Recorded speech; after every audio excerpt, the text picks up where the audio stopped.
Welcome back to the Advent of Code 2016. We're on to day 9. So far, we've also been comparing myself with ChatGPT in terms of who can actually beat the problems effectively and efficiently and fast. And ChatGPT has beat me 7 out of 8 times, and I beat ChatGPT once. So this is the future of programming right here. Not surprising. I was already aware that ChatGPT is insanely powerful, and this is just the free version. You can if you pay for the subscription, you can actually use a different model of ChatGPT, which is specially optimized for programming. The free model isn't even the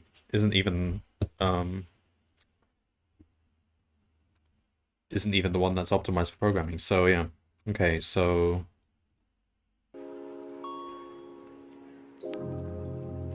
let's have a look at what we've got here. Problem 9. Explosives in cyberspace.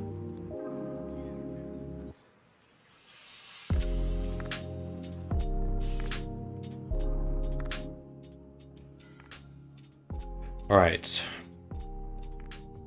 Wandering around a secure area. Are we still in this HQ? It seems like we are. And it's always codes. They're doing a lot of cryptography for this month. Alright. You come across a data link port to a new part of the network. After briefly scanning it for interesting files, you find one file in particular that catches your attention. It's compressed with an experimental format, but fortunately the documentation for the format is nearby. Of course it is. The format compresses a sequence of characters. White space is ignored. To indicate that some sequence should be repeated, a marker is added to the file, like 10 by 2.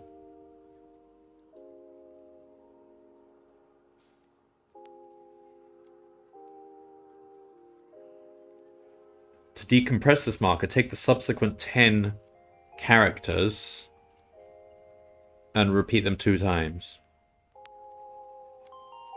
Then continue reading the file after the repeated data. Okay. The marker itself is not included in the decompressed output. If parentheses or other characters appear within the data referenced by a marker, that's okay. Treat it like normal data, not a marker, and then resume looking for markers after the decompressed section.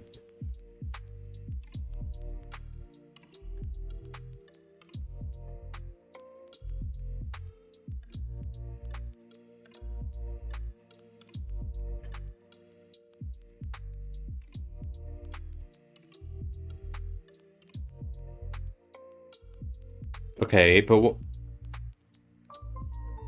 Okay, fine. Oh man.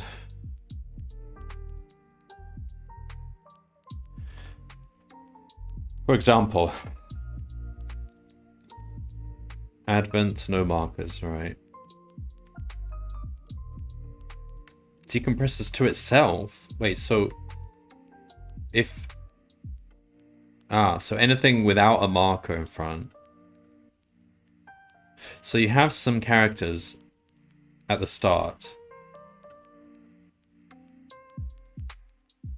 And then they just decompress to themselves, and then everything from then onwards would have markers. Okay, that'll work. Okay.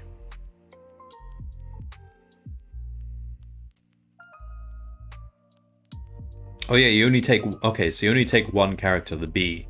So the C will just remain C. Okay, I can see how we can iterate this. What is the decompressed length of the file?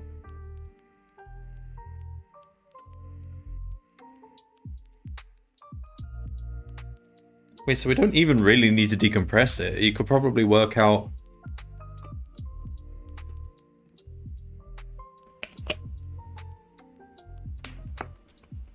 Ah, but it's white space. I was gonna say you could just add up the numbers in the brackets. I mean, 1 by 5, you multiply them together, so 3 by 3 is 9. That gives you 9. But the white space is the catch.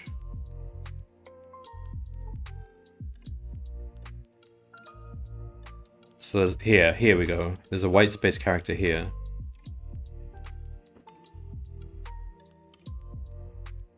Wait.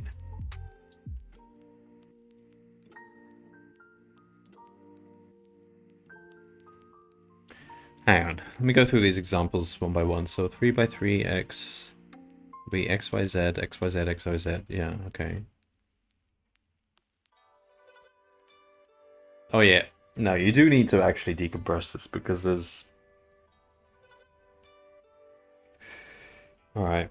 Let's keep reading these examples just so I'm completely clear. 6 by 1.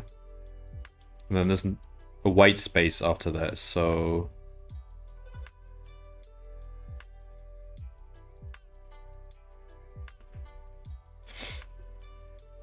Oh, the next 6 characters. So 1, 2, 3, 4. So that's just the...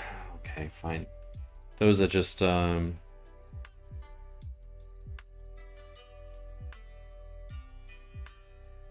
normal characters. Got it.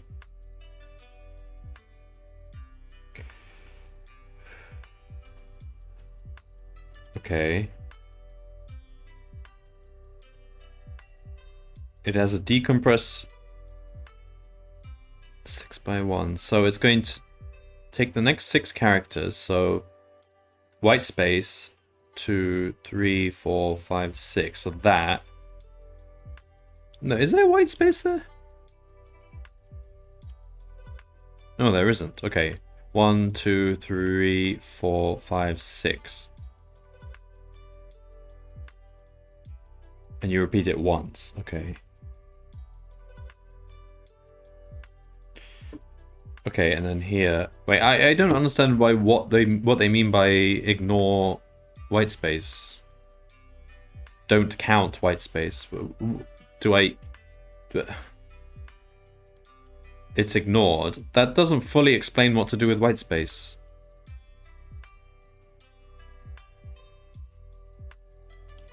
So I ignore it at which stage? I ignore it right at the start, so cut all the...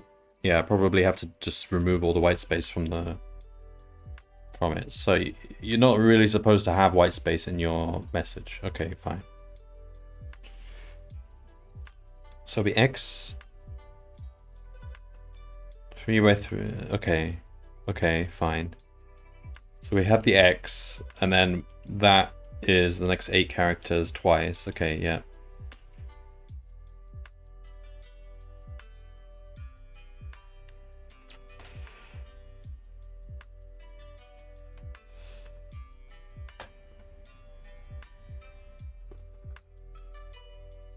Alright, so we don't actually need to decompress it then. But we might as well, because I bet the next part will use it somehow. Because all you actually need to do is...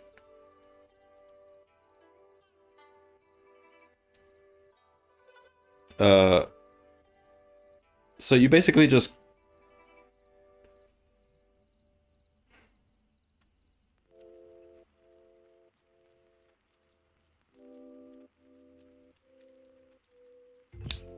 Okay, let's just write like one like for loop which is doing this exactly in the order they're kind of describing it in. So it's an input. Yeah, I'll write the full decompression. It might actually be easier just to do it that way. So is it not?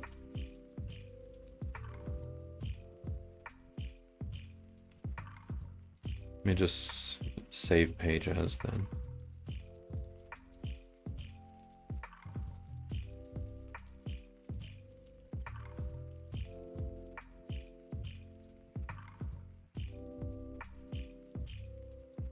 All right.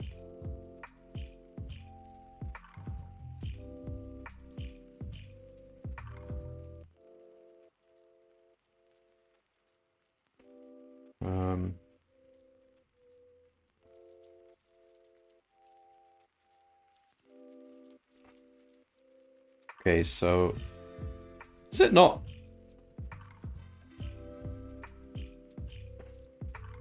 Are there no line breaks here?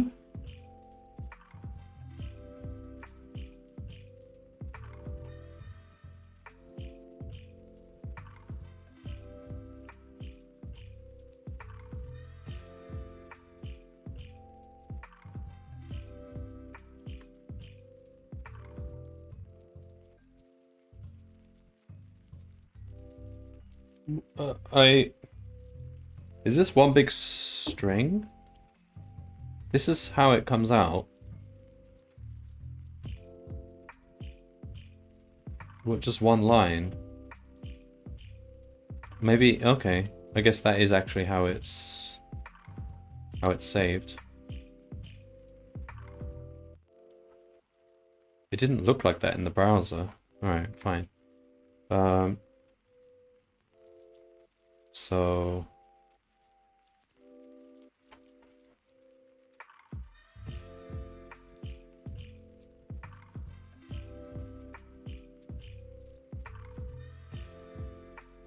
line equals f dot read line dot strip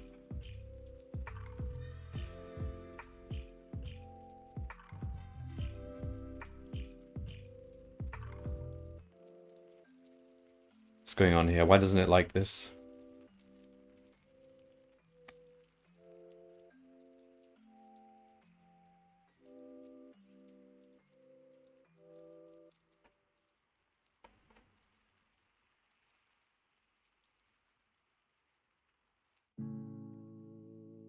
Okay. With... Oh.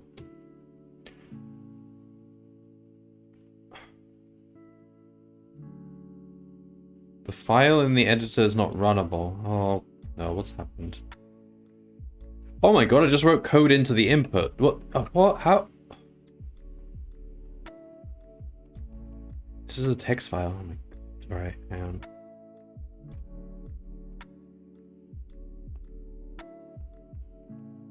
Alright. Here we go. Okay, so there aren't actually any white space characters, are there? So... But... Just... Okay, whatever. Just in case... Let's say... Dot replace... Or just filter out all the white space characters. Okay, so we've got a line.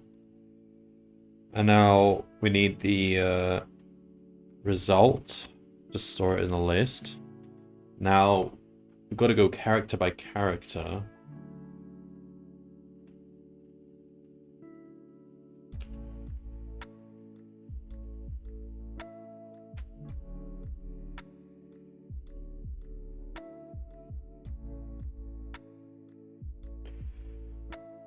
Okay, so let's say just I equals 0 while I is less than length of line. Car equals the character at position I.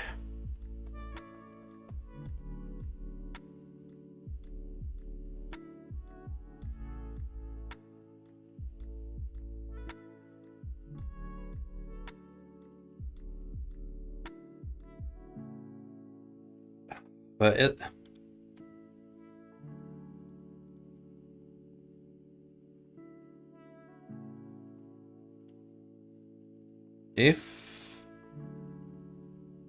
are they going to trick us by throwing in some...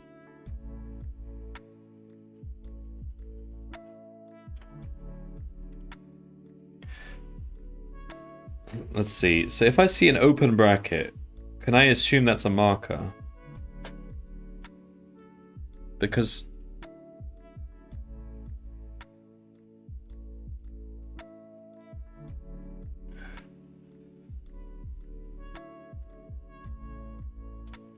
okay, so it says if parentheses or characters appear within the data referenced by marker, that's okay. But it doesn't say anything about just kind of markers, incomplete markers floating about in the normal data. So I'll just assume that doesn't happen, but it's kind of ambiguous. So if we see an open bracket, okay, so if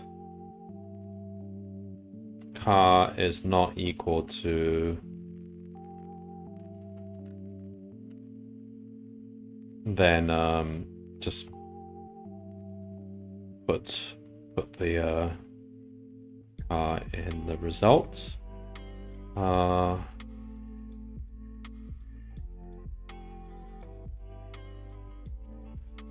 at the end we increase I. Else, okay, so if it is an open bracket, then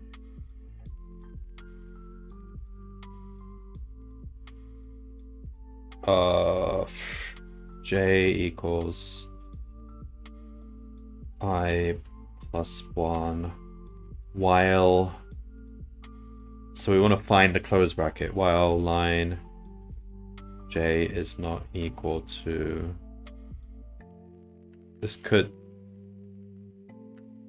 be an infinite loop, or, well, no, not infinite loop, it could crash, but I don't think they're going to have dummy fake markers lying about. I don't think that's what they intended. So j plus 1. Okay, so I is sitting on the open bracket, j is sitting on the closed bracket. So the inner bit, so a b equals the inner bit, so it'd be line I plus 1 up to j dot split on the x character and int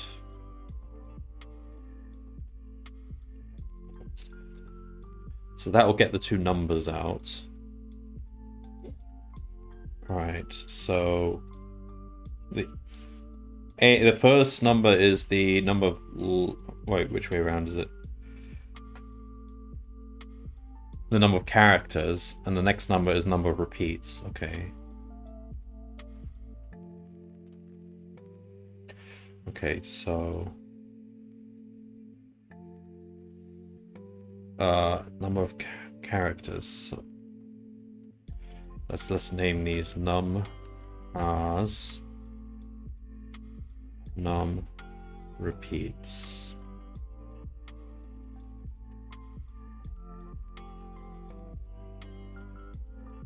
All right, so at this point we can just actually keep a running total of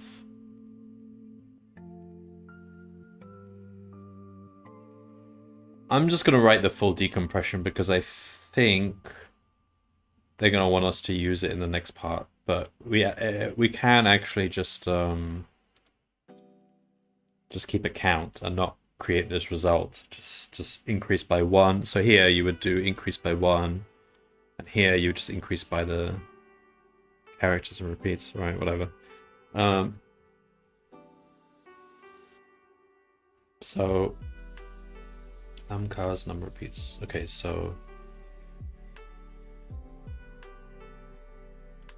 s equals line, so it's after j, so it'll be j plus 1 up to j plus 1 plus num rs.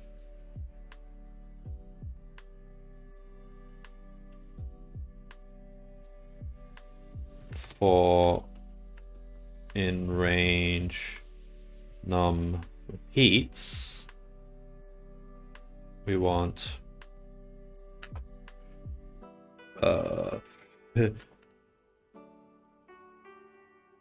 for C in S. Put it in the result. This could end up being quite big, but I don't think it's going to be too big.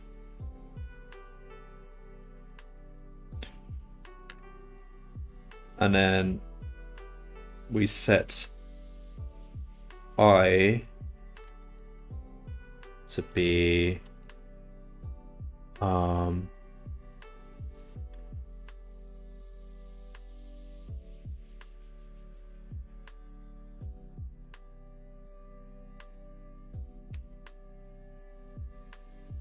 just this one, j plus 1 plus num cars. This is the beginning of the next character. Will it roll over this? Roll off the end? Let's have a look. 7 by 1. 1, 2, 3, 4, 5, 6. It's fine. Okay. So change this. Say.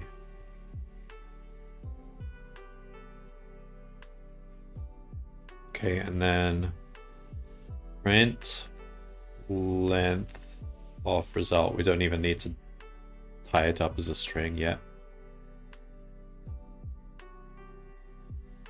138,000. Sounds about right.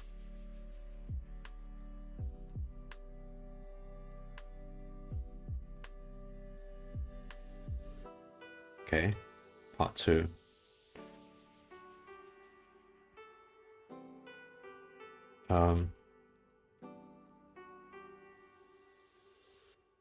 Apparently the file uses version 2 of the format.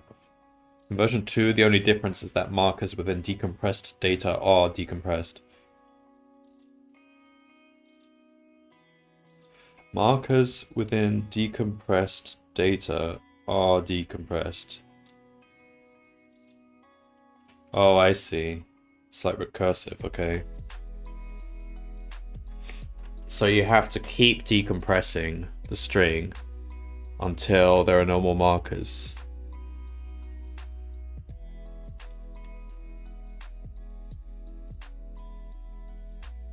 Okay, I think I can write this. Unfortunately, the computer you brought probably doesn't have enough memory to actually decompress the file.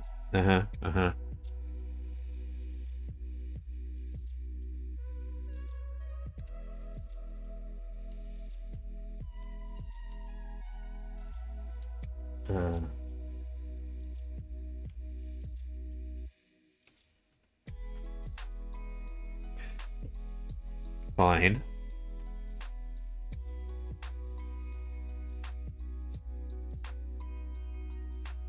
But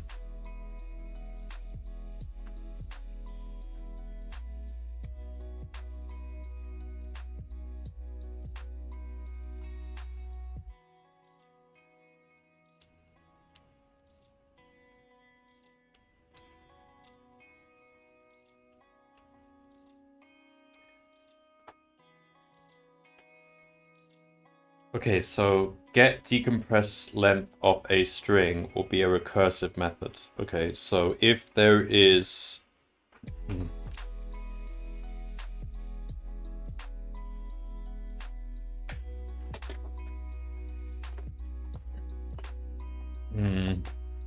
all right, fine.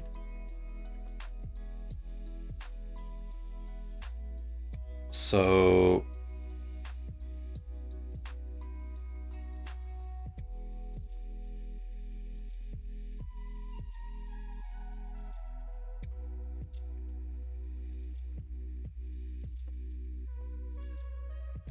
all right, so we need to define get decompressed length s. Okay, so that's the base case. If not in s, return length of s.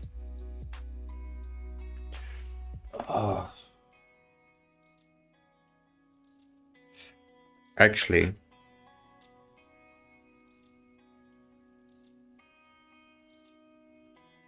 We don't want to do it like this because we're going to be recreating strings over and over again, which is sapping memory.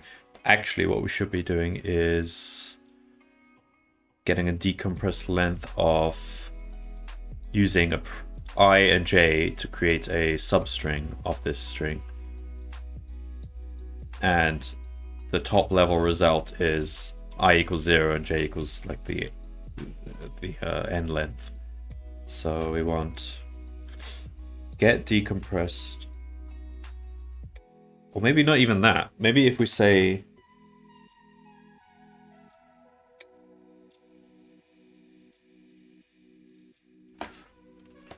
I onwards, because it's always kind of tailed on the right. I'll try and explain what I mean by that. So I'm saying this is a method which, given a parameter I, an index I, it gets the decompressed length of the string I all the way to the from I all the way to the end. This accounts for the kind of the left to right nature of our method. We don't actually need a j.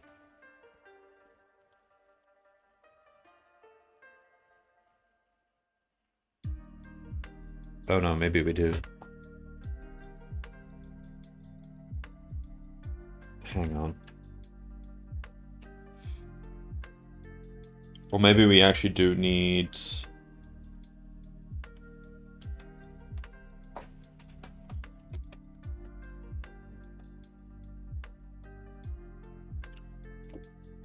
Let's have a look at the examples. What kind of weird situations can happen here? Okay, so that's fine.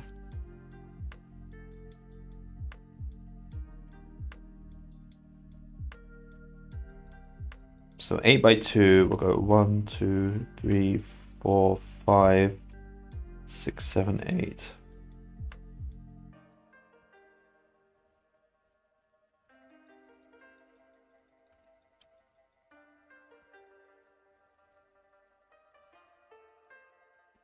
So that substring there will be passed to the method again. And we will need to get the decompressed length of that substring. So we do need a j.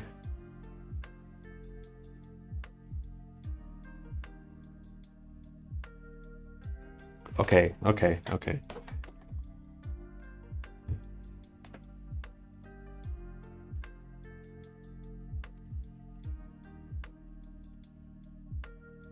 So start to end. If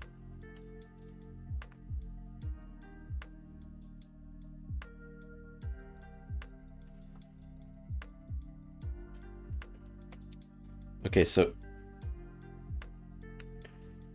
we don't want to make a copy of that substring. Instead, we just want to look at the characters. So if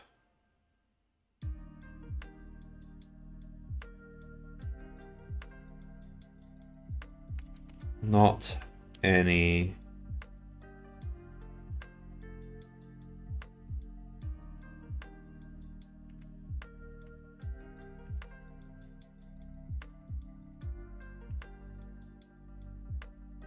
and this is always looking at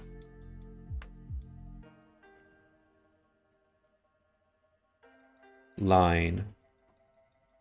Okay.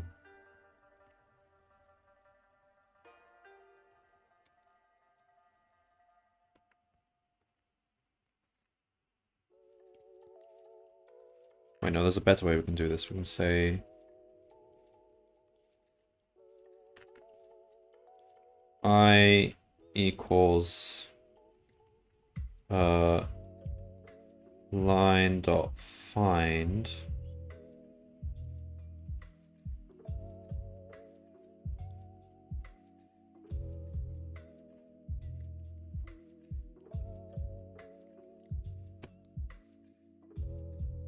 from start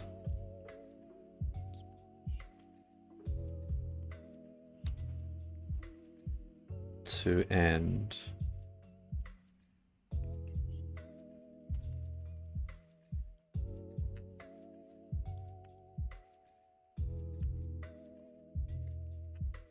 How's this work again? So if it's -1, then I didn't find it. Okay, so if I equals -1, then we return and minus star. It's just, there's no markers, you just return the characters as they are. Okay.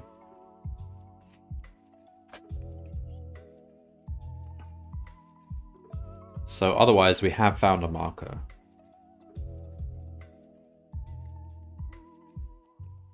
So j equals line.find that from I + 1 onwards, which it should find.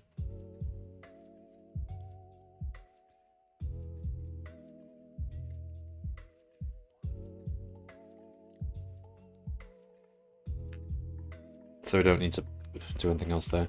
Oh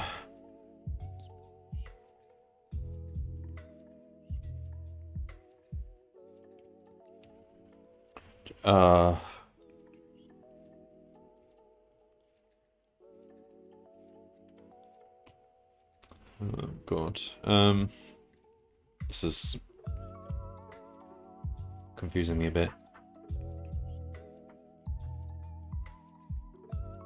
All right, so we've got we can get the numbers out like we did before. So we say this.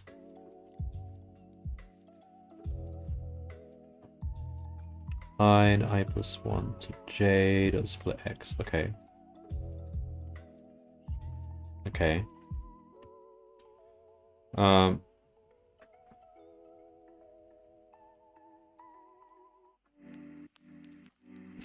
Okay. Now it's giving us a num cars. So we've got the marker. We now look at the next num cars characters. Now that may contain markers. So we get the decompressed length of that cursively. Multiply it by num repeats. And return that result plus the decompressed length of whatever's left.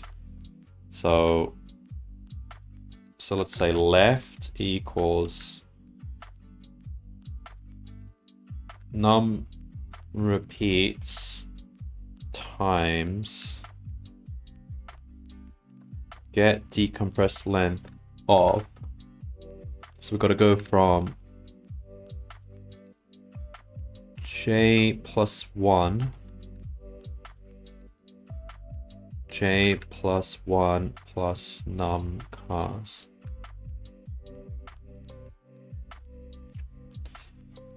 Okay. So that would just be called recursively, whatever that might be called recursively over and over again, but we'll get a decompressed length, multiply that by num repeats. That gives us the first amount, the quantity that first gets added to our decompressed result. And then we need to account for whatever's left. So it'll be right equals get, because it might be a bracket, and there might be brackets in this remainder. So we go from here up until the end. So we return.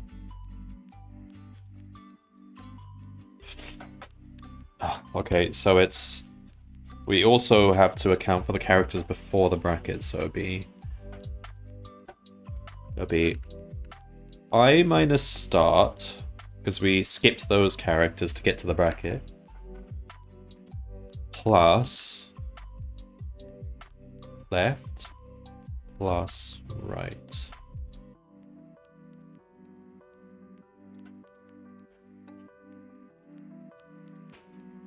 Now, At most, this will be quadratic. The number of calls we make to get decompressed length will be quadratic in the length of this. Which is...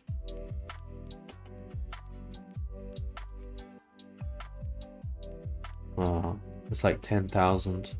So we're talking like 100 million.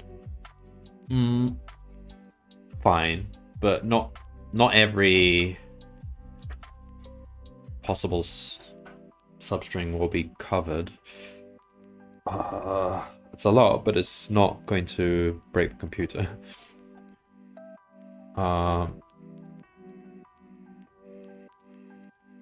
Wait, are we ever going to repeat? No, I don't think we'll ever repeat a given start and end. I don't think so. Why would we?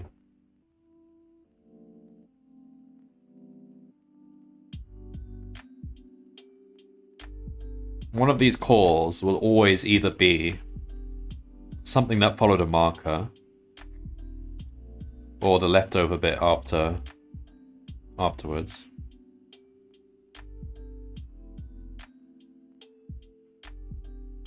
One of those two, so I don't think...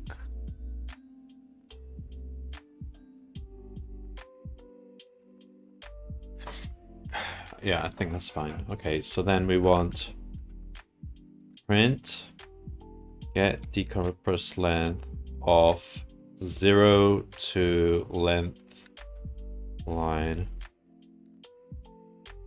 Will that work? Whoa, that's a big number. Could that just be correct? There could be some arithmetic error here, though. Alright, let's try it.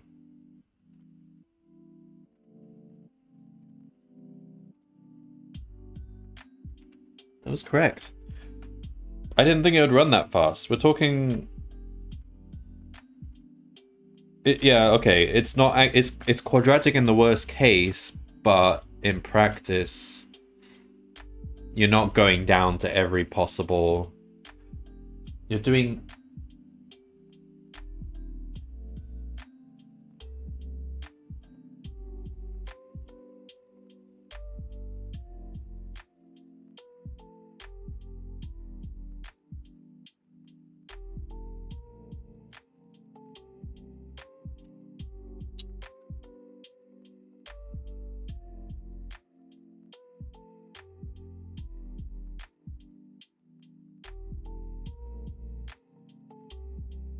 I think it's actually linear. Because although... because every possible start and end pair of coordinates, they'll never actually overlap. Either they're disjoint, or one is strictly contained within the other. You never have a situation where you call, I don't know, 5 and 7, and then later on you call 6 and 9. That's never going to happen. So if they're never overlapping, then doesn't that mean there's a linear number of them? Because I think so, but I can't reason this out in my head. I think it is linear, because it's like the worst case you could split it in halves and then quarters and eighths, and if you add those up, you'd actually get linear. Yeah. So it's not actually quadratic. That was an interesting problem. All right, ChatGPT. This might be tough for ChatGPT. He might fail.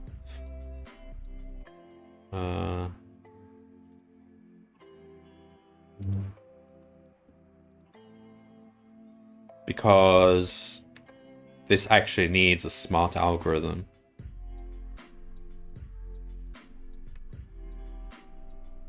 I've never seen ChatGPT use recursion yet, so I'm interested. But I mean, he probably can, but we'll see how he does it. Okay, so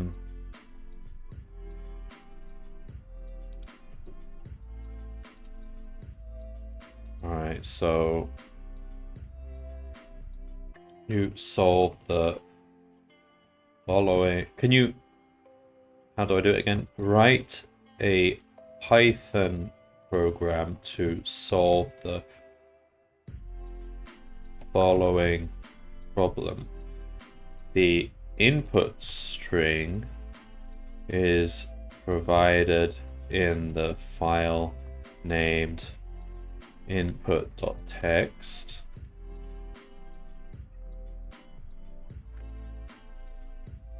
Is that it? And now we just paste in the problem.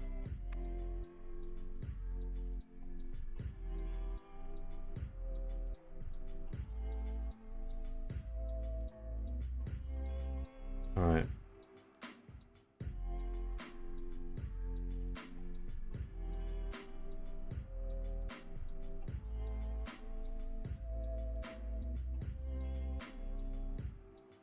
Decompress data. Okay, so length. So he's doing it iteratively. Okay, that's fine. That's what I did initially. Data plus 1. He uses index, and I'm using find, which is better. Index is generic, so it uses the equals method on any iterable. Find, I guess, is specifically a string method. I like the idea of using find. I don't know which is considered to be better. Okay.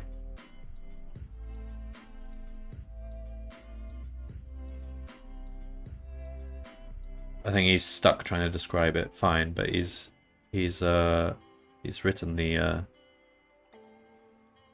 code. Let's try this out. All right, so we want.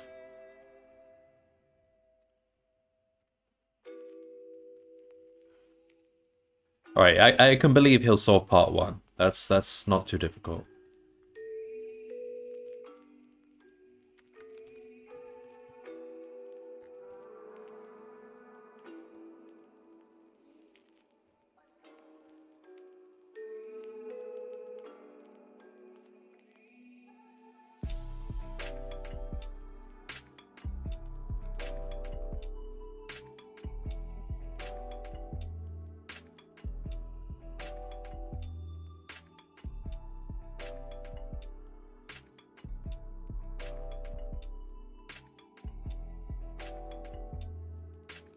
Oh, ChatGPT is doing the recursive method for part 1.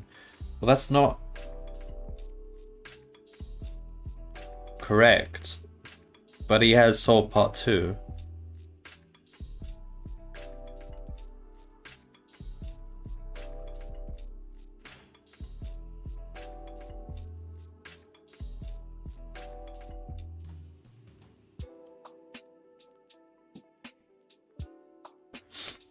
Interesting.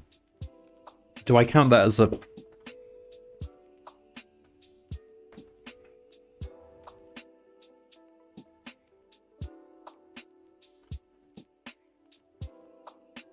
Did I copied it correctly, didn't I? Hang on, let's go back to the... So that's not correct, but... We'll see if we can adjust... So he's assumed it's recursive, which is wrong.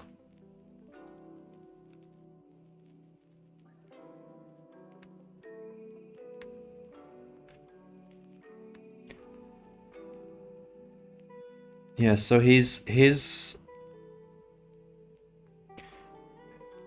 algorithm probably fails on one of these examples, so...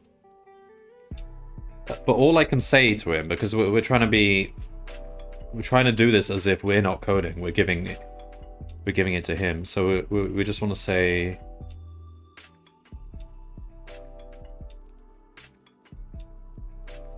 Oh, it's bugged out. Let's say...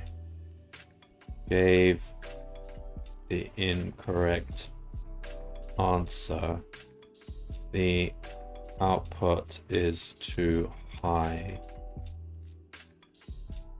No, we're acting as if we don't understand the problem and we want ChatGPT to solve it for us. All we know is that we tried to put that number into Advent of Code and it said it's too high.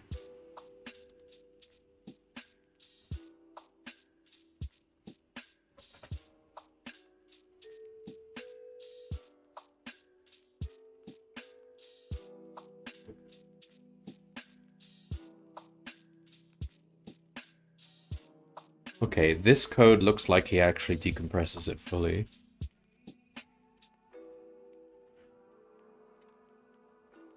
Which looks like it'll be correct. Maybe.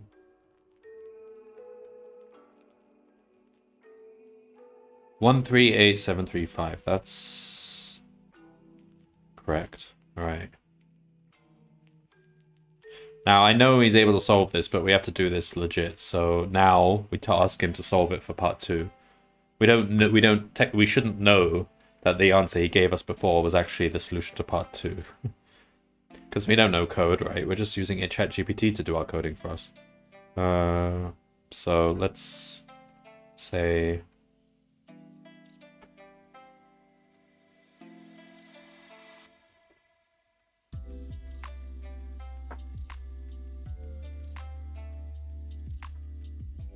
Okay. Can you adjust the program to solve this modification to the problem?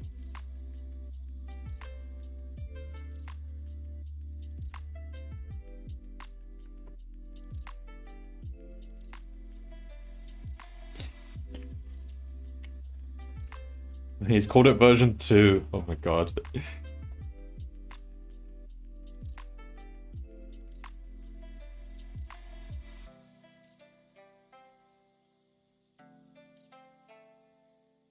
Oh, I think I shouldn't... Okay, so I tabbed out and I tabbed back in. I think that's confused him. I gotta just...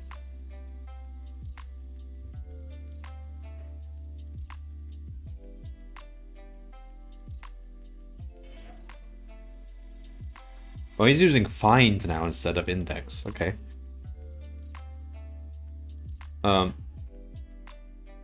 want him to regenerate that.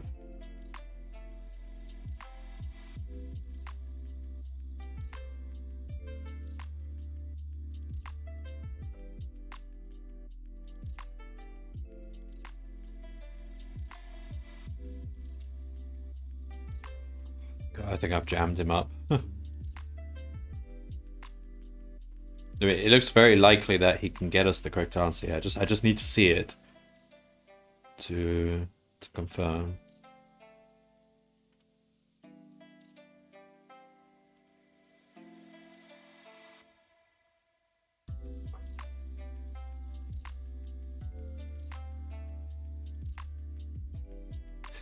See, there's a problem here. He's actually writing the whole string.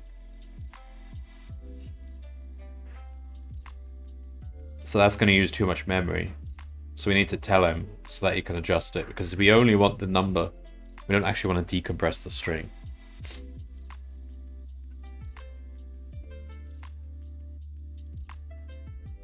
But yeah, I mean, his code looks remarkably like mine.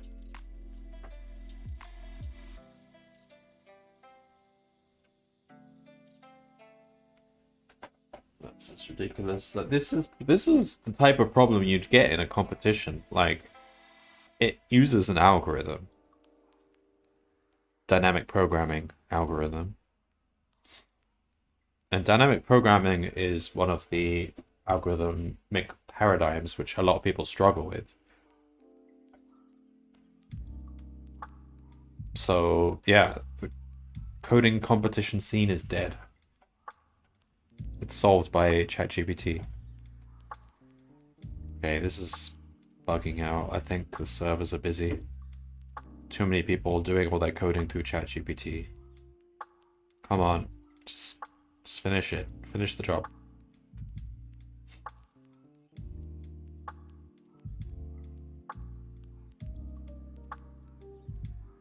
Ah, now we're talking. He's not writing the whole string.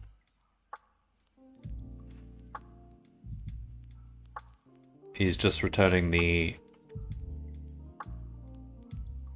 values. This looks correct.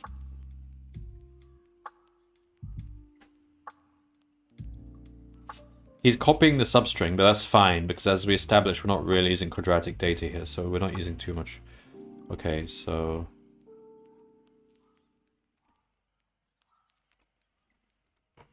I would argue mine is slightly more efficient, because I've just got one string and I'm looking into it with a window instead of making numerous copies of substrings.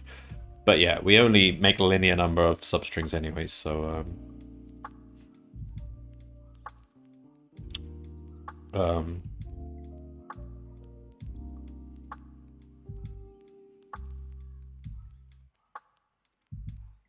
yeah, that's the original result. 1. Yep, that's it. Solved it.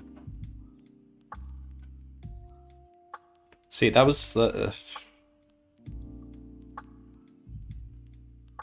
I would say that was the first problem of this set, which you kind of had to use a proper algorithmic technique, textbook technique here.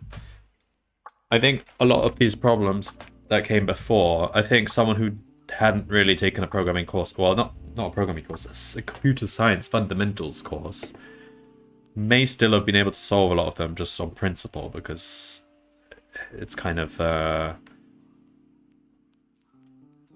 not too difficult to work out what to do. But I would say this one, you actually kind of need to understand the concept of dynamic programming and recursion. That's not something you can really just kind of work out. That's something you need some experience with. So, but ChatGPT solved it, so...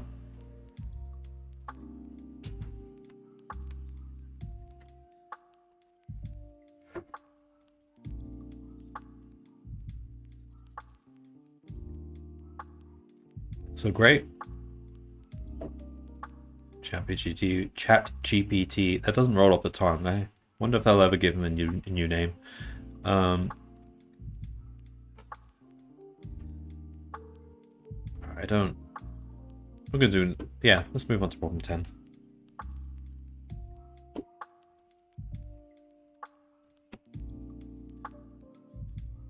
Alright.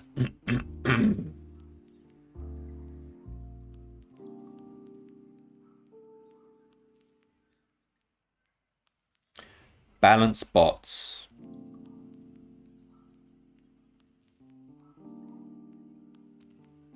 You come upon a factory in which many robots are zooming around, handing small microchips to each other.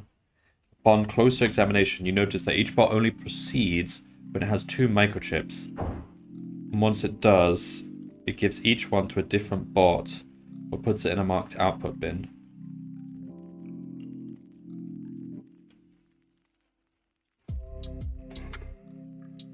Sometimes bots take microchips from input bins too. Okay.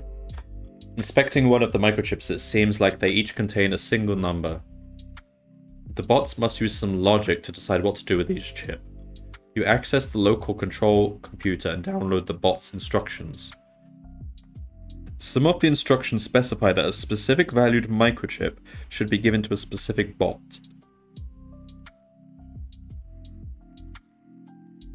The rest of the instructions indicate what a given bot should do with its lower value or higher value chip. For example, consider the following instructions. Value 5 goes to bot 2. Value 3 goes... Okay.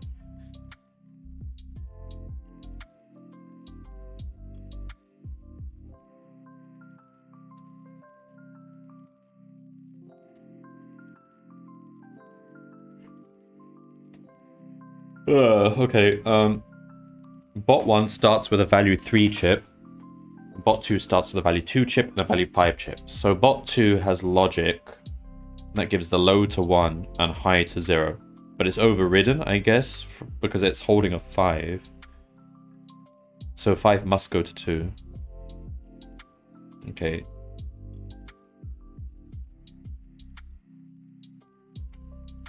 Oh, no, they don't override. They follow these instructions. Wait. Oh, no, I misunderstood.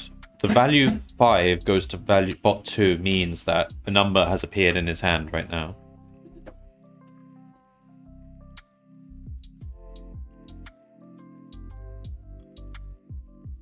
No.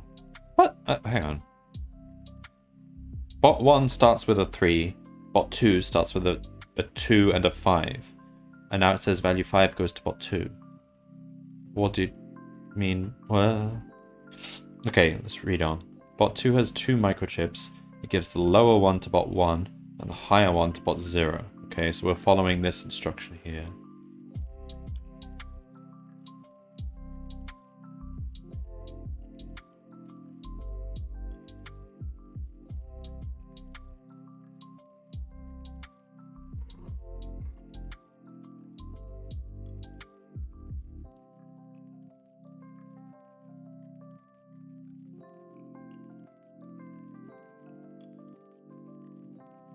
Oh, I see. These instructions these are all completely orderless. We're not following them in order. Are we?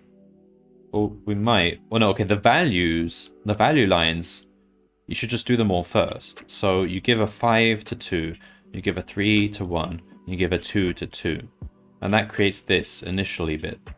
So you just handle all the values separately. So that creates your starting setup, and then you follow the rules. Now, you have to follow them in order though, because otherwise you can reach situations where someone's carrying too much and you can't accept anymore. So I guess you have to follow them in the order they're given.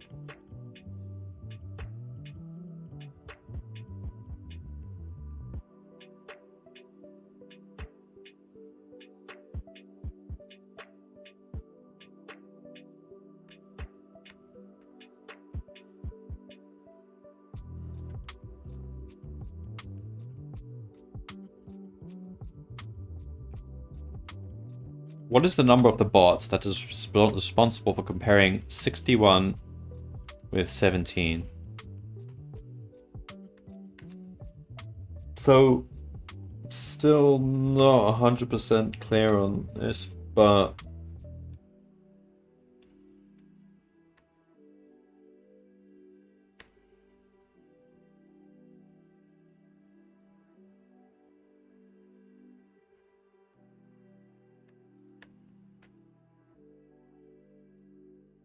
Now, there's two interpretations. One is that each bot has internal code.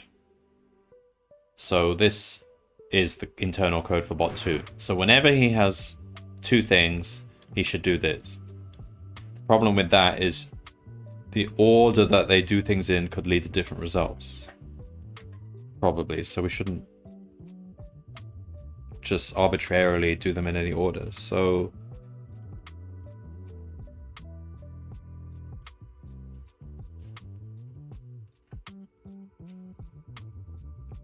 we just process them in order from top to bottom once each. That's what they mean. I don't think the instructions were 100% clear because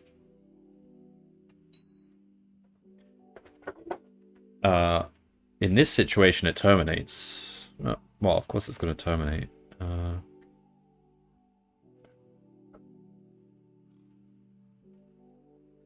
because if I did these in a different order... No, it would still work, because bot 2 is the only one that can do his instruction.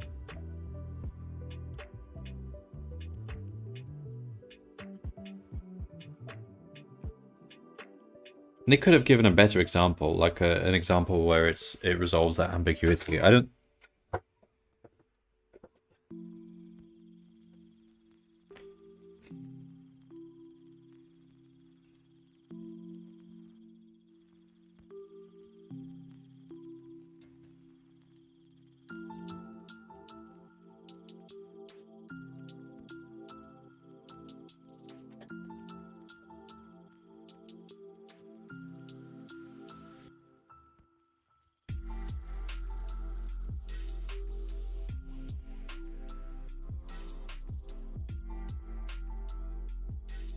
I mean, there's probably a unique order as long as only one bot starts with 2 items. That's probably the case. So we're probably fine to do them.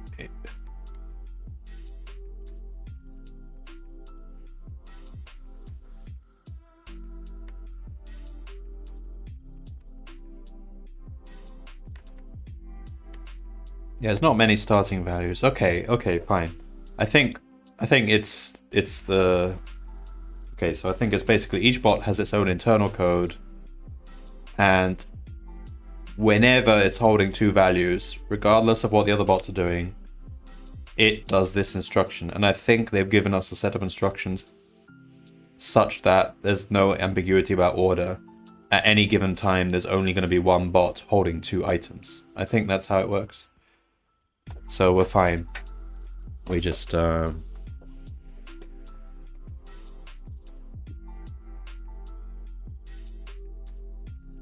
I hope. Alright, let's try that then.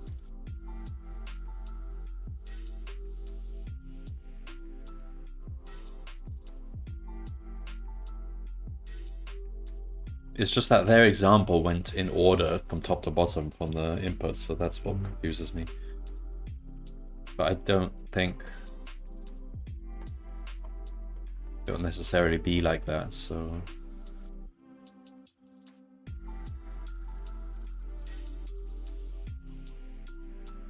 Because clearly the value thing doesn't... The order doesn't matter, because... Otherwise 2 would have started with nothing.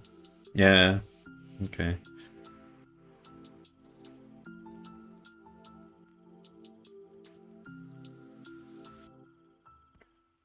Okay.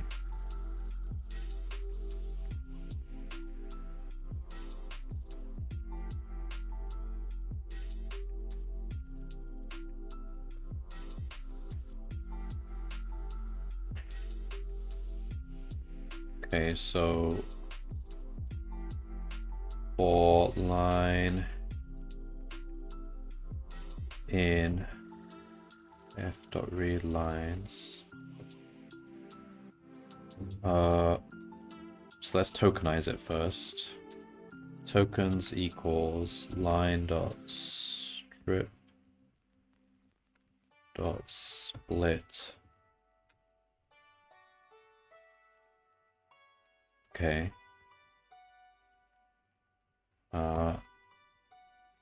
So basically we want to keep two dictionaries here. One which records... No. Yeah, okay. One which records what all the bots are holding right now. So let's have a default dict.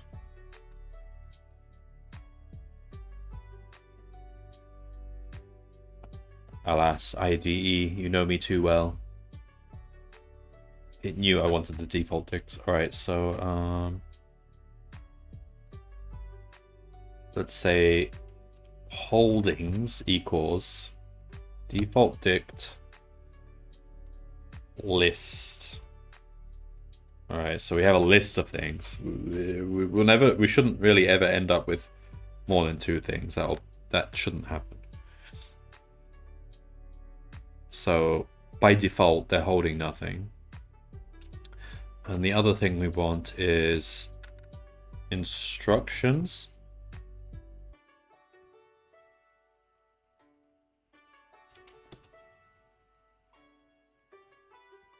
This one is not default. This one is a normal dictionary, and this says the key value will be the bot, and it will have 2 numbers as the result. So, oh, well, actually,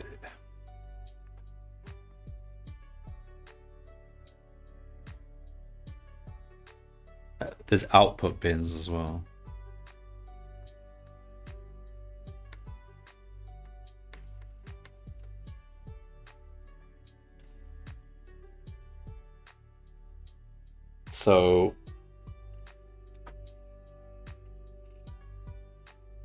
So we need a boolean to say whether it's an output or a bot in each case. So it's like number, integer boolean, saying which or Boolean integer, to tell us whether it's an output or a bot, which ID to give it to, and the same for the high. I think that's the best way to do it.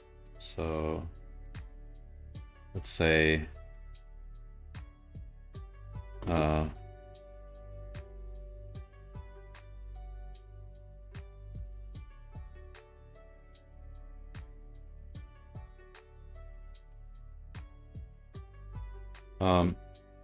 getting some buzzing in my earphones. Like, I might need new ones.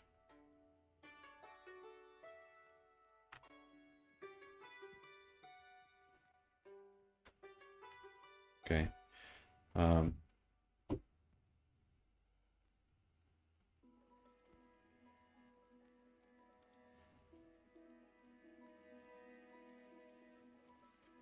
Fine. Okay, so if tokens 0 is value, so value 2 goes to bot 156. Okay, fine. So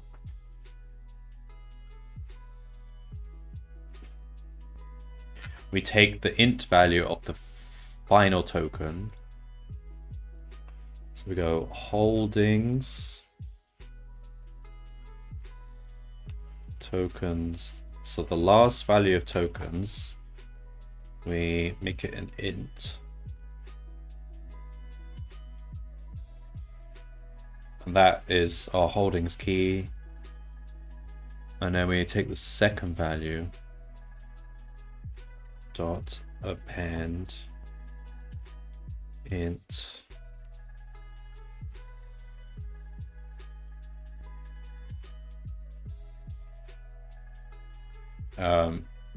tokens 1. Else. So now this case, okay, so the low always comes first, so we want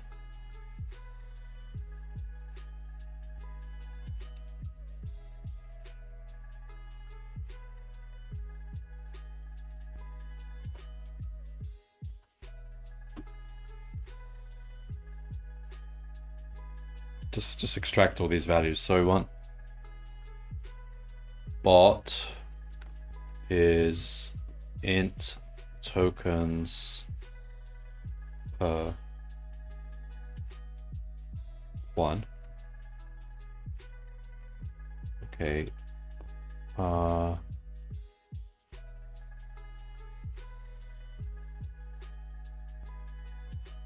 So we say is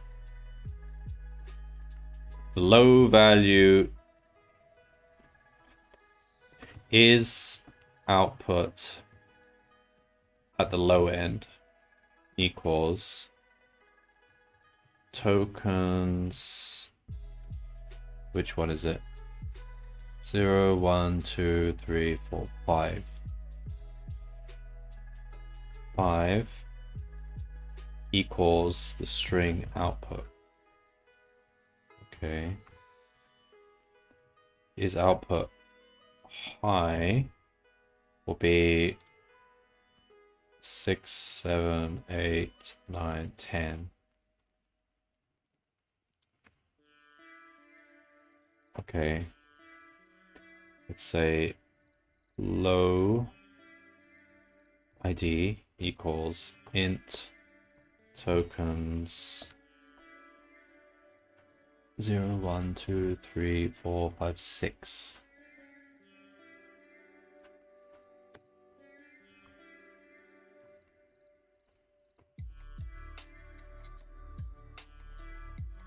High ID equals int tokens. Just the last one.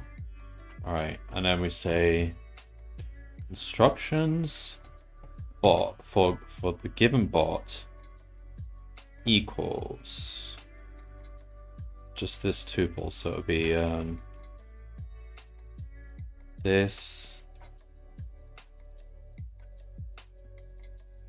low ID, it's output high ID. Now the buckets, what actually happens with them? Outputs. They never actually take stuff from the output, do they? So we don't care what happens with the output. We just care which bot some other number is being handed to. So for now we don't need to record what happens with the outputs. We might need to for part 2.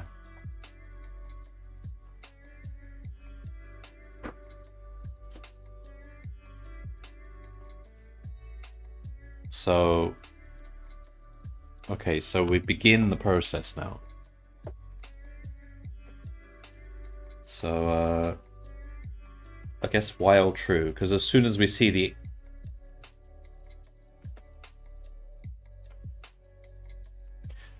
I don't know, let's print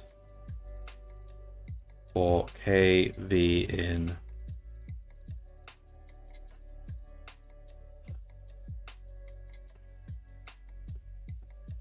I want to see what this looks like now.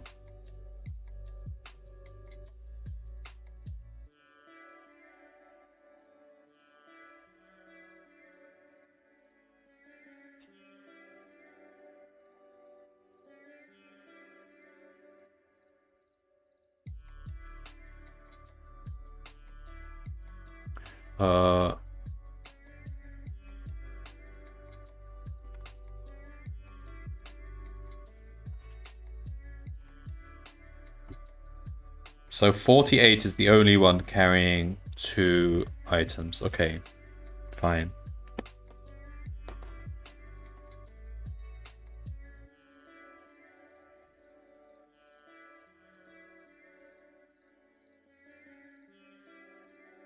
So this will work.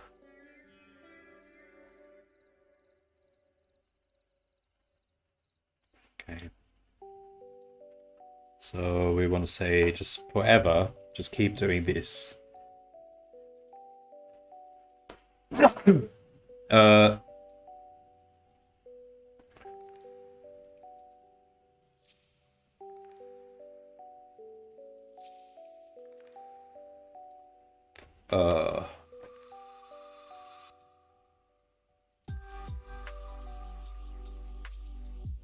Just okay, just 4K for bot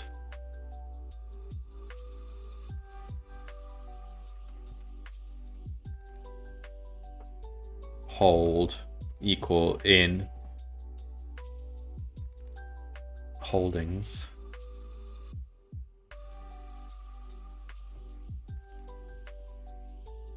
If length hold is 2. So this is the bot that's going to do the instruction. So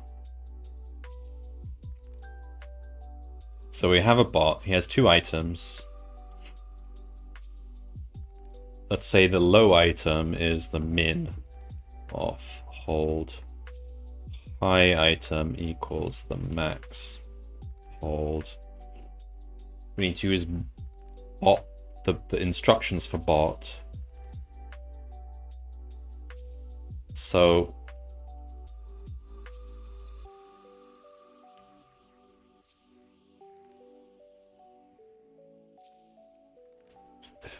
ins equals instructions for the given bot.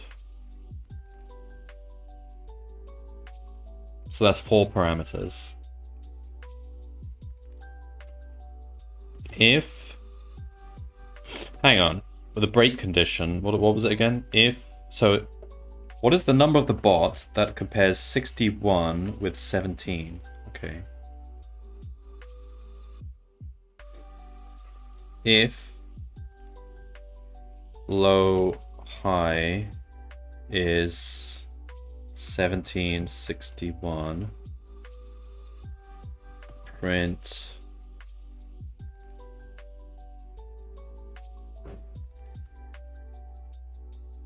bot.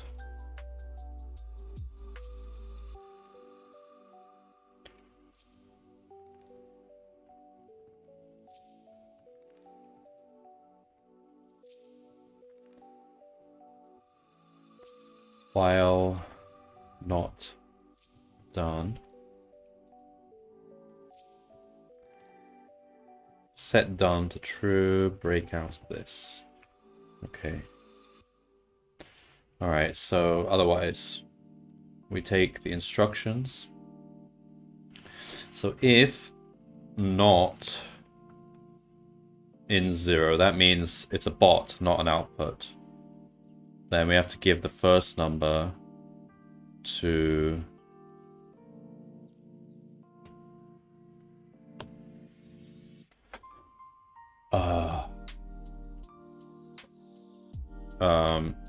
holdings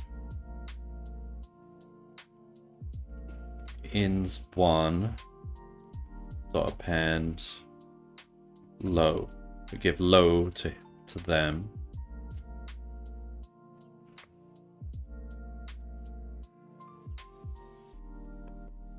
If not ins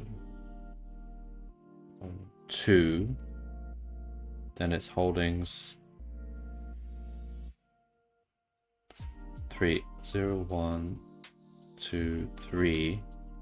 Give him the high. And then finally we need to eradicate the holdings. So hold dot clear. Yeah, we don't want to do hold equals list because that would just kind of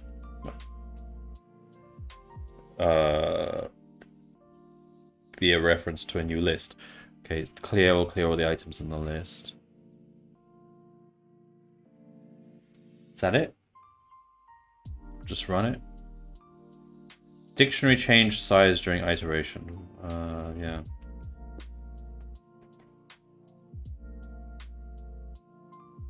Wait, what? No, it shouldn't. Oh, because it's a default dict, but it doesn't like... Ah, okay. So actually, we should just make this... Wait.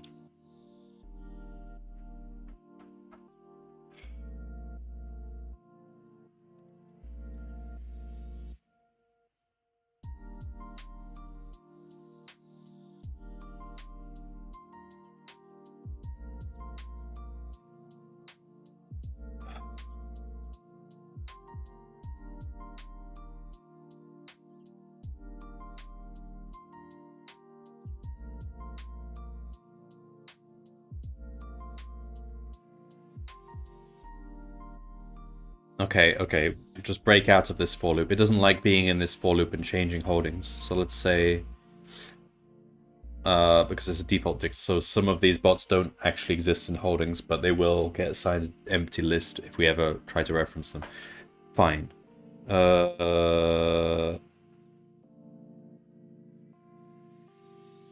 Break out of this for loop.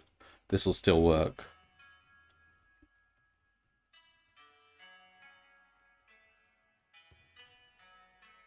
So we'll find the one which has 2. There always will be one. Break out of that for loop. Now we do... can be undefined, but it shouldn't ever happen.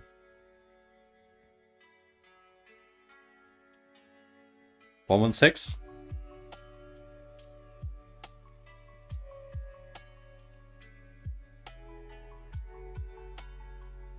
Correct.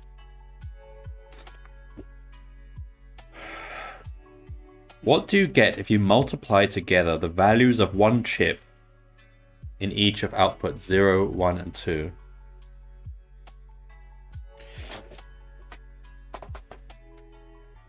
So do we just keep doing this until...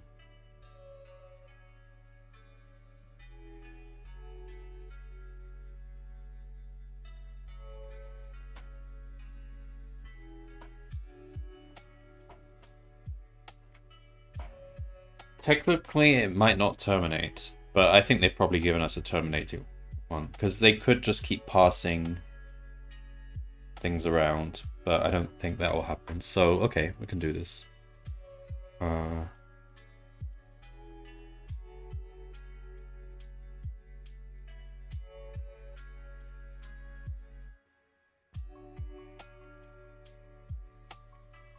So we actually just need to... We can print this, but we don't need to break out of this. And carry on doing the instructions. Take that out. While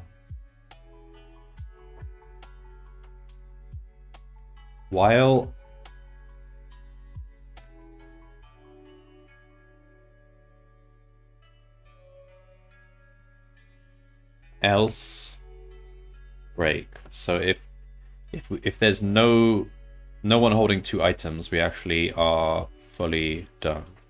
That's the break condition. We could put that in here, but just piggyback off this. All right, so that, I mean, that should just terminate, right? Now we just need to know what outputs. Let's say output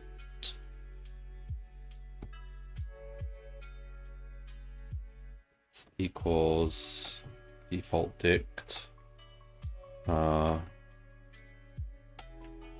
list. So we have to just put these outputs where they're supposed to go. So say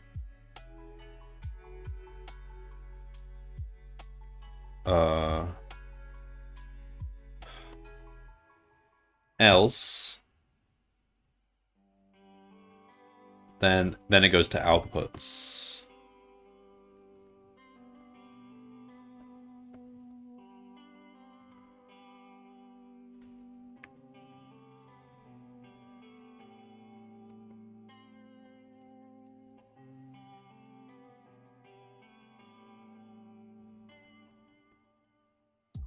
Okay. So finally, when this is done, what do we want? We want... What do you get if you multiply together the values of one chip in each of output 0, 1, and 2? So will there just be one chip in each? I'm curious now. Let's have a look.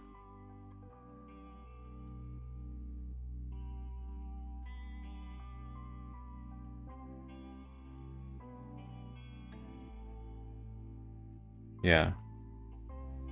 Okay, fine. So it'll actually be print output 0 times outputs 1 times outputs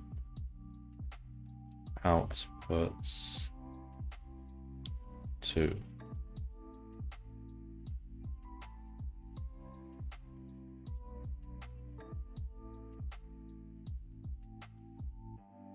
But we take the zero index item each time because there's only one item. There should only be 23903.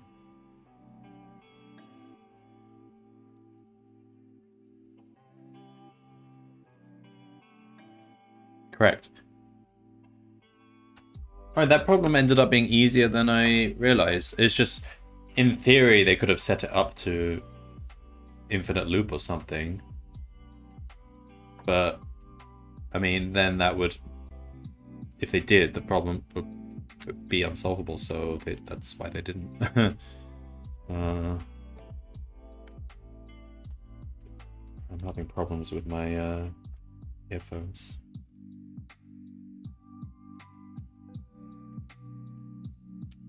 Might be time to buy more. I only bought this a few weeks ago.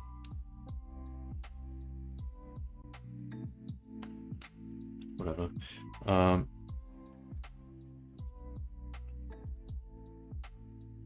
right, ChatGPT. I think ChatGPT will be able to solve it.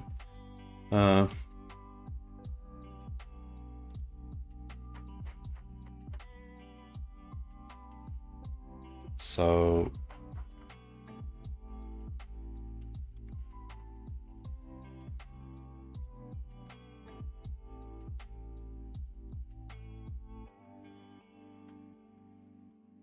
all right.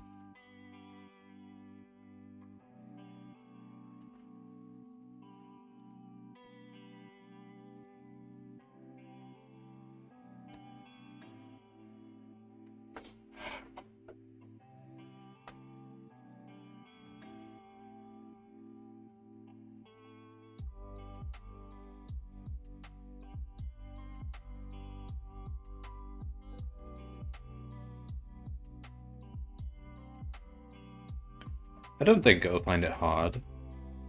There's no algorithm needed here. You just do them. As long as there's a bot. Okay, timed out.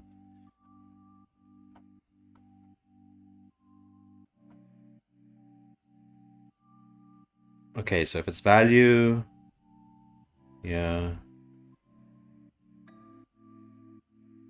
But okay, so he's not using default dict. He's just creating defaults as needed. That's fine.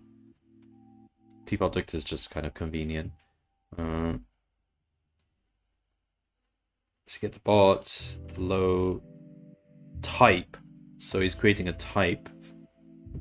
Yep. Makes sense. As a string instead of a boolean. That's fine. Probably clearer. Boolean is technically less memory usage, but it's not a big deal. And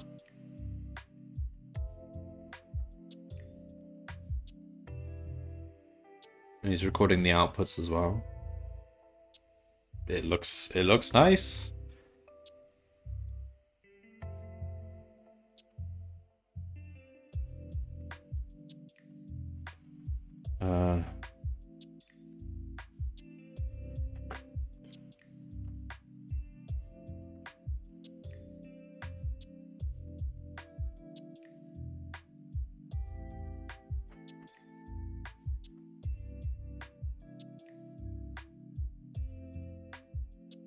Okay, we got a bug.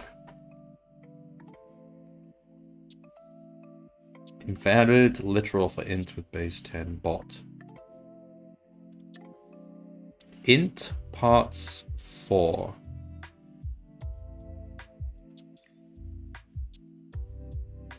If it's value, then the value is the 1 and the bot is the 4. Let's have a look. If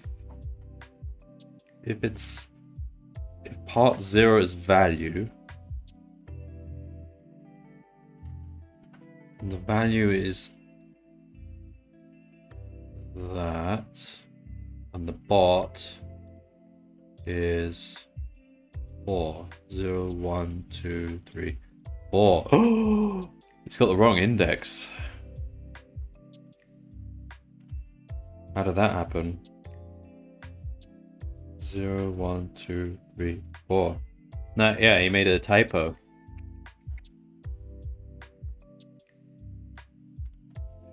There. Okay, let's give him a chance to fix it. There is a bug.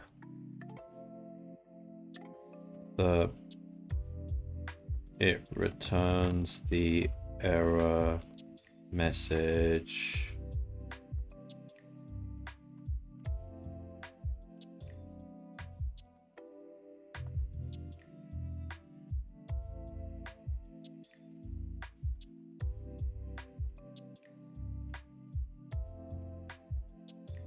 Let's copy that. Copy this trace back.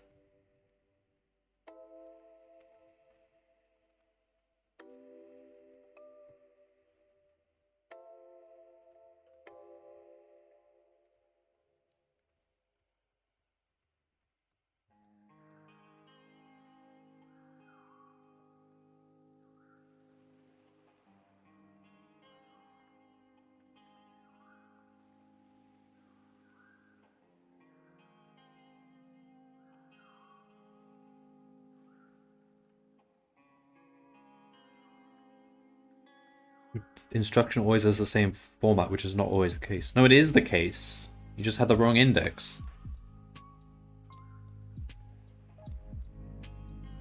Bot equals int parts minus 1. So he's taking the... Okay, fine. That will solve it. Take the last index instead of 4. But yeah, it was just it was a one-off error. He just had the wrong number. I don't know how he got that. But okay, he's doing safety checking now. That's fine.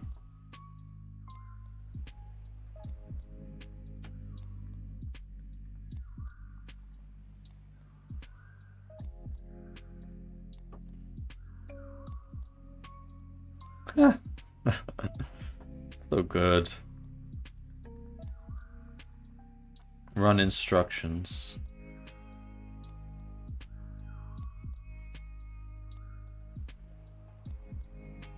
Oh. See, he's actually running the instructions in order from top to bottom. I think that is not going to work. Even though the example did, but the example just wasn't really...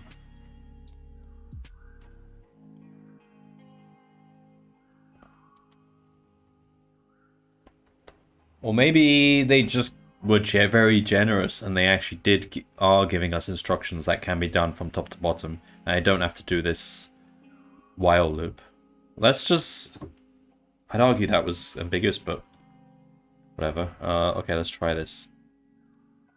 Because it never said it had to be processed from top to bottom. The values shouldn't be processed from top to bottom. So it actually is kind of weird. Alright. See what happens. Key error 0. Yeah, he doesn't realize that. The problem was ambiguous, but this is a test of whether ChatGPT can get the right answer, so I need to tell him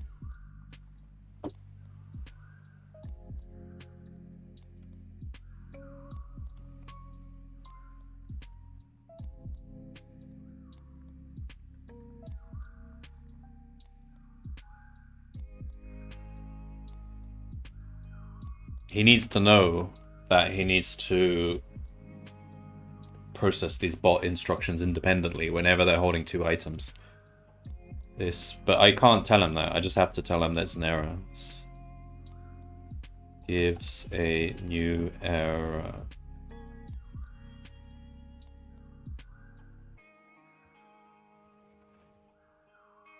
Please fix the bug.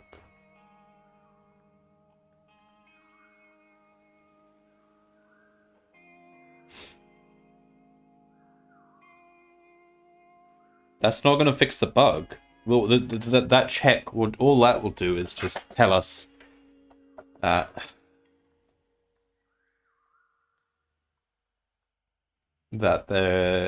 something went wrong and not error out, but something still went wrong.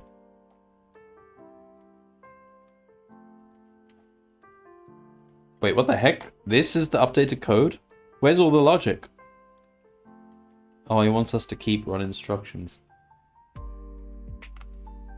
Fine, we could do it this way.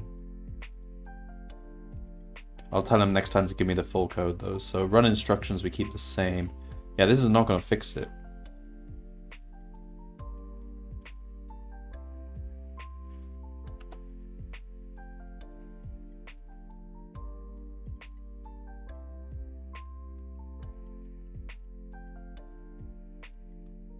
How do we...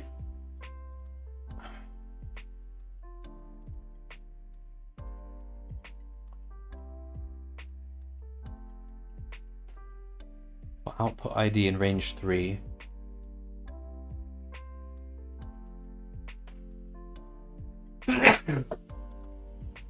Why was he printing the outputs anyway?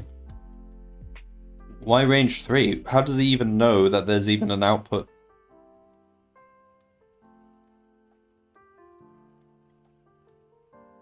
Yeah, that was a bad bug he made, because he doesn't even know that there exists an output named 3. He hasn't seen the instructions. Okay, so, he's fixed that bug by only printing them if they exist, but we don't need to worry about outputs at all. The problem is he doesn't realize... Okay, what can I say? I think this might be a fail. So I need to tell him there is an issue.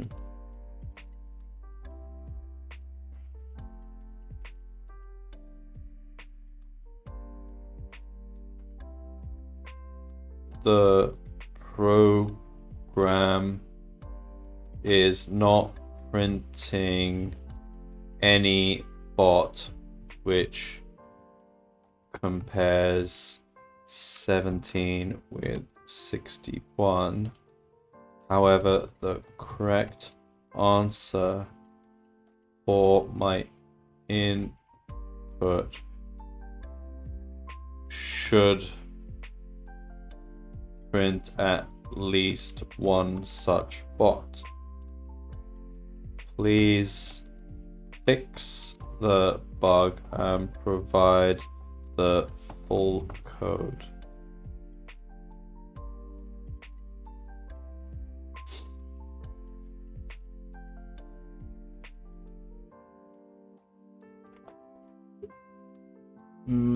That's not the issue, ChatGPT. You fail. You fail.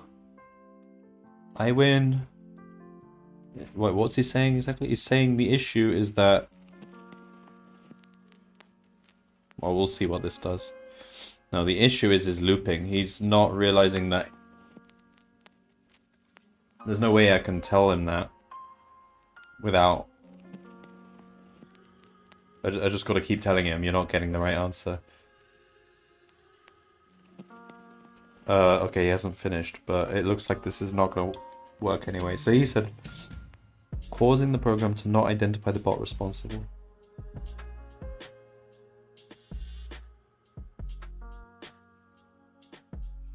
Oh no, this looks like it might work. While actions...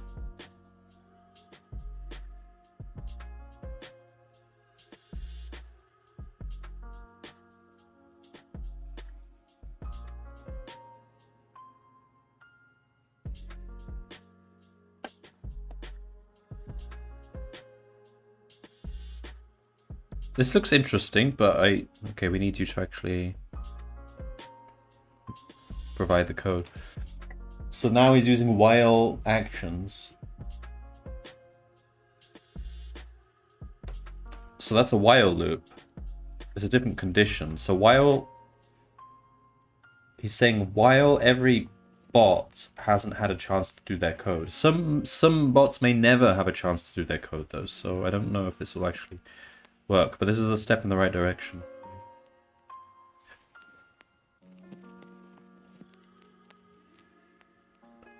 One possible reason could be that we are not iterating over the instructions multiple times. Yes. He's got it.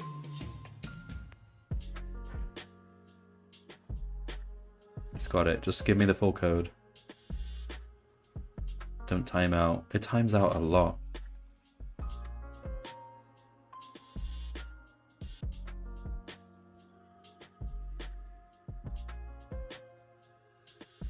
Yeah, he's still doing the output printing. Okay, fine.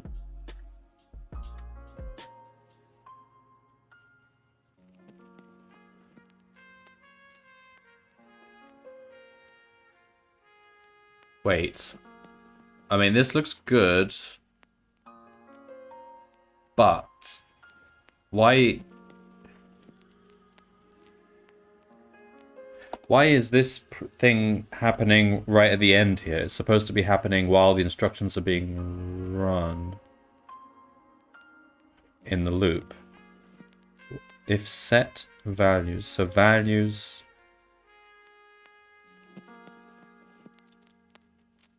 bots.items, bots...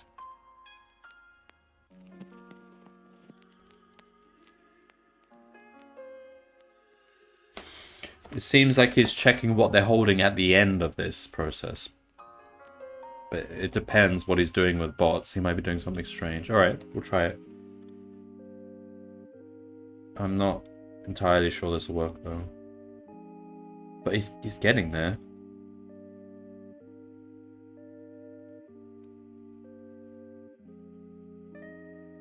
No. Yeah, it looks like... Yeah, he's realizing that he needs to run instructions multiple times. So he's making a copy. But he's not... He doesn't know how many times he needs to run it. He needs to run it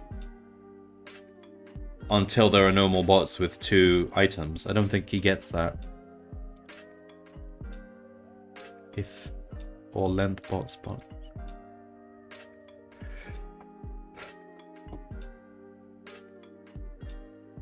All right, I've got to give up at some point, but let's say it is still not finding the bot which compares 17 and 61. Please fix.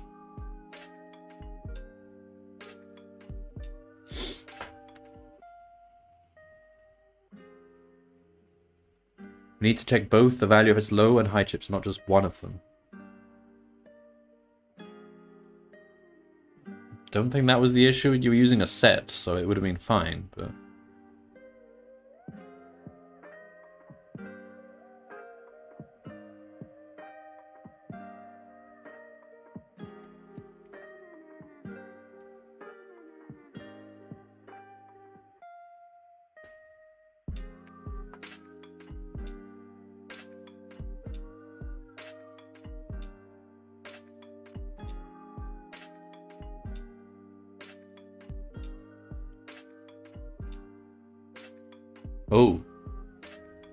Oh, okay, that looks better. He's doing the 1761 check in the process of instructions. I'm still concerned, though, that he's not repeating these instructions enough times. Yeah, because he's still doing them in order. I don't think he's ever going to get this. I think at this point I solved it faster than he did, even if he'll eventually get it. Let's see.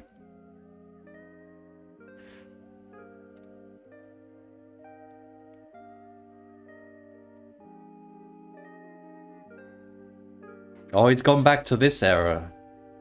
Why does he keep thinking it's parts 4?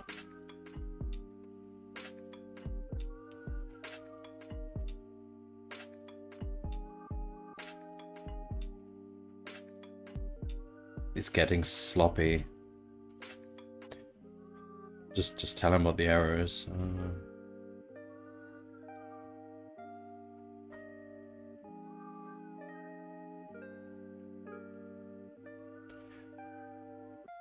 Alright, I'll have to just draw the line somewhere.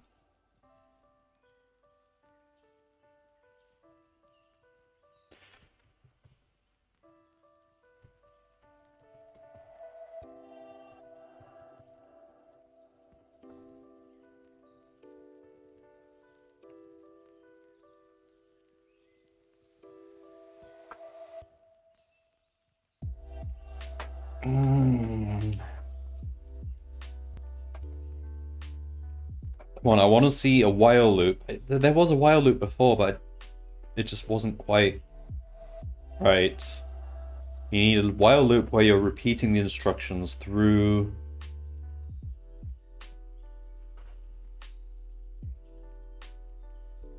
until no bot has 2 items, basically. Just it should be a while true loop, usually. But there are other ways to do it. Ooh, okay. While instructions. That sounds better. Instructions. So he pops the instructions if...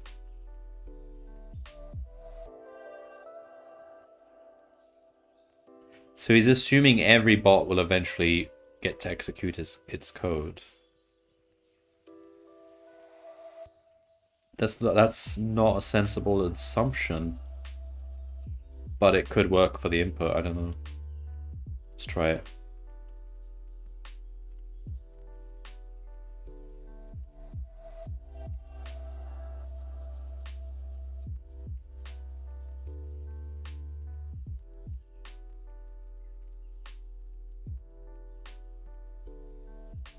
What the hell? Wait, why is he printing the...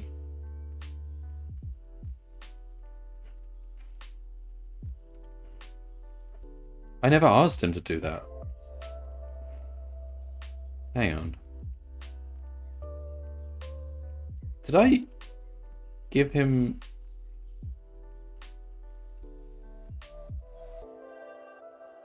He's okay. He's done it. He's solved it. But I didn't tell him to do part 2, did I?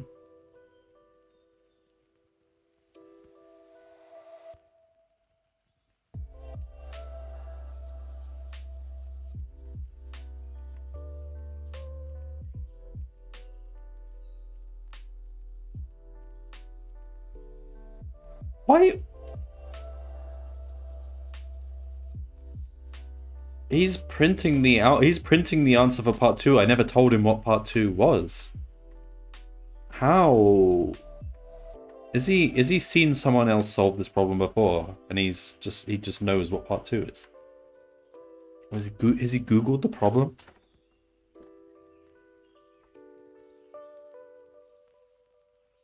See, not only is he printing the outputs, but he knows he's using precisely 0, 1, and 2.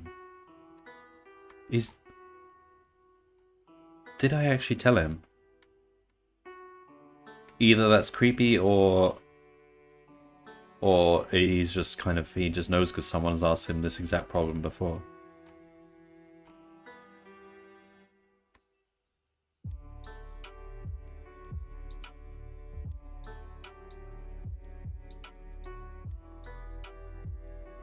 Yeah, I never told him part 2. What the heck? Well, he's solved it now, so I guess that's a win. He did solve it faster than I did. It was getting close, but... So, was it the correct answers? 116 and 23903.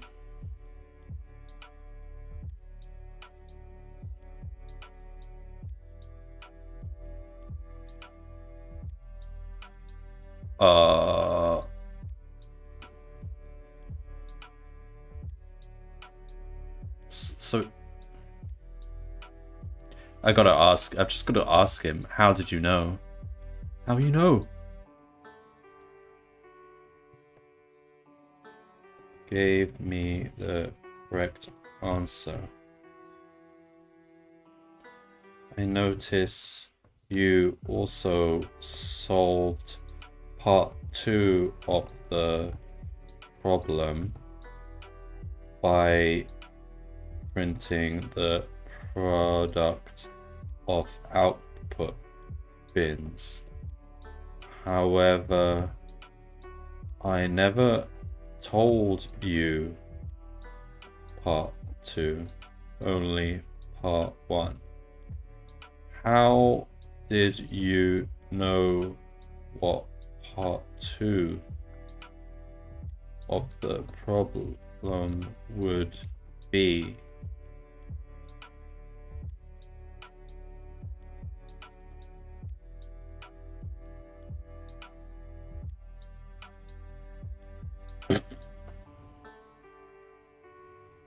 Oh, I never even mentioned Advent of Code. He knows Advent of Code.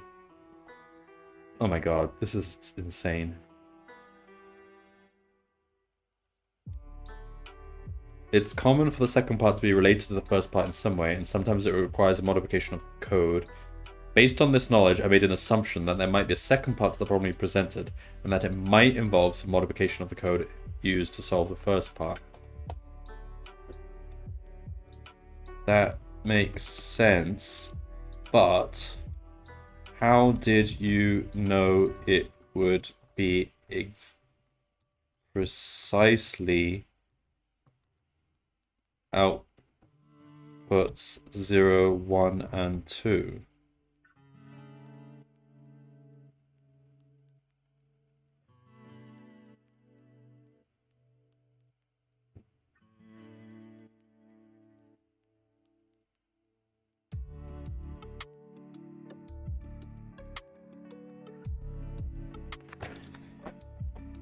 No, but wait.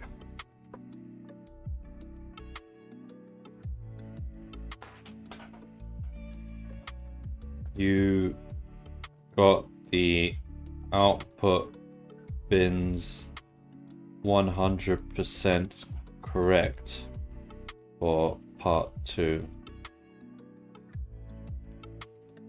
The problem does indeed require This is ridiculous. Yeah, he probably has actually searched for this. I just want to see if he actually says that he searched for it. The product of outputs 0, 1, and 2. This could not have been a lucky guess.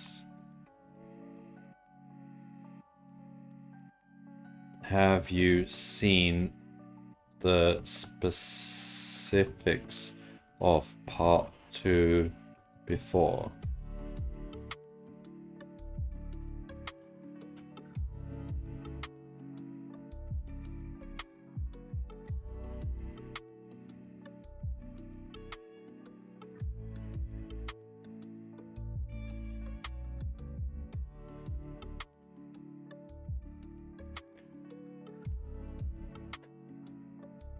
This problem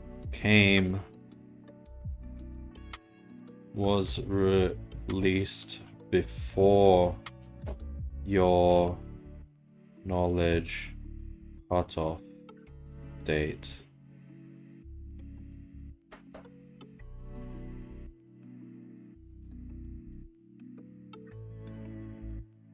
Ah.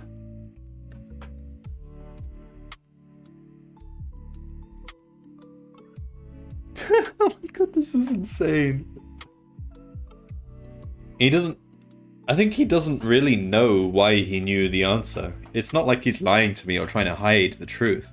He doesn't actually fully know why he knew the answer. It's just his model was taking into account code that he's seen before, snippets which had specific bins 0, 1, and 2, and the product of them.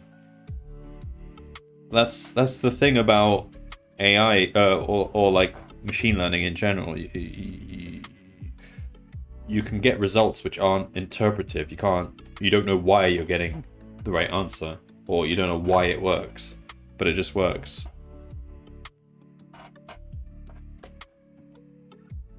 And sometimes we don't want models like that. Sometimes we want models which actually are interpretable, so you can actually construct the reasoning for why it works. But in this case, it got us the right answer, so this is a win for ChatGPT. It was a bit close though. It took a lot of debugging, but I didn't give him any clues about what the problem was. I just told him what the error message was each time. Eventually, he got the answer. Now, the thing about the outputs though is it's a bit odd because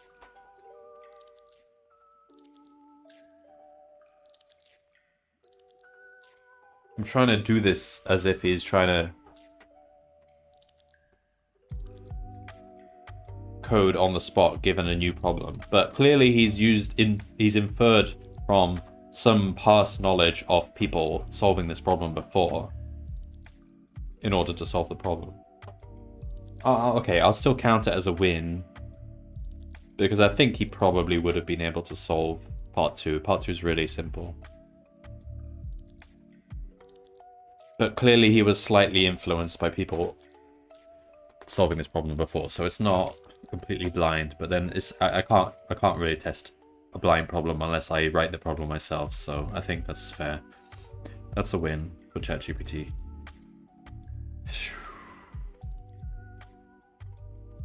Okay, so far ChatGPT's still beating us, and he's only lost once.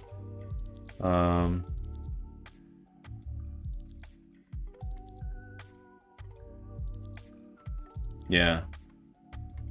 But that one was close. I would say we were kind of tied for that one, but ChatGPT was still faster. I was just taking my time in reading the responses and writing out. But if I was in a competitive setting, I would just be quick. I would just say, this is the error message, fix it. This is the error message, fix it. And I would get there faster, wouldn't I? So, yeah. That's a win for ChatGPT. But it's slightly dubious because of this using past knowledge. Because that could have influenced whether he solved part 1 as well. So it's hard to hard to make a final judgment here on whether ChatGPT truly solved the problem. I think we just have to give them the benefit of the doubt. We just have to say yes, he solved it faster than we did, because we'll never be able to account for this past knowledge thing.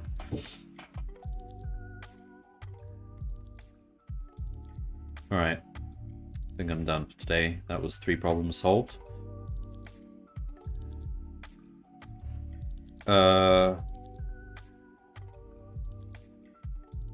So how many have we got left? 15, right? Yeah.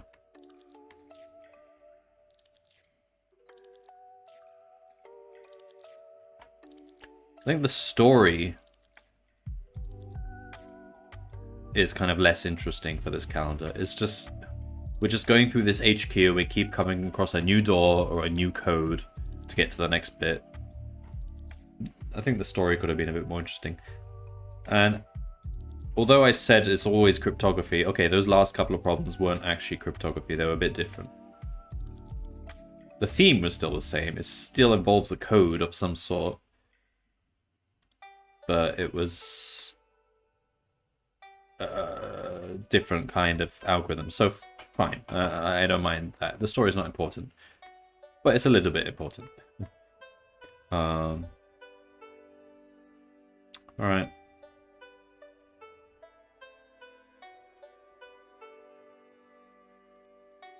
And yeah, that's my leaderboard. If you're watching this at home, you can always join my leaderboards. I'll put the leaderboard invitation in the YouTube video description, or you can, there it is there, you can copy that.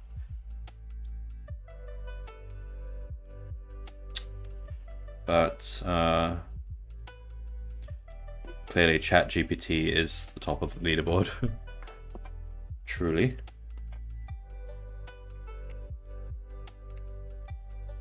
Alright, I'm done. Need to go eat.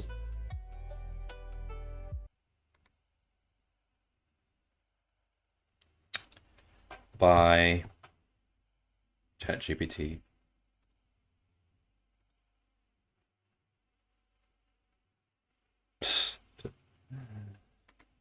Oh dear, what is the world becoming?